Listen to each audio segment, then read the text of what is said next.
Ang ating recipe for today ay ang napakasarap na tahong. Makikita sa video ang mga sangkap at kung mapapansin nyo rin mga ka-abengers, ang ating tahong na ginamit ay pang-bake. So since wala akong time mag-bake, kesa tumagal ito sa freezer, ay ginawa ko, ginisa ko na lang. So oh my god, nakita ko na sa video nasusunog ang mantikilya. So agad kong nilagay ang luya and then sibuyas at bawang. Kaya nating maluto yan, diba? And then pagkatapos nga yan, nilagay ko na rin ang sili at yung ating sayote. So hayaan lang natin kumulo yan at lumambot, at bago yan nilagay muna natin yung paminta at yung asin na pampalasa. So tatakpan po natin yan mga ka-abengers.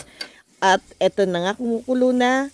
Simple nating ilagay yung nor cube. So haluin lang uli at ilagay na natin yung tahong. So ayusin natin ng maganda, 'di ba? Pagkatapos yung pakuluan lamang. So hinalo ko, nilagyan ko ng tubig para ito ay maging sabaw. So hayaan lang natin kumulo, at syempre pampalasa din ay ang patis.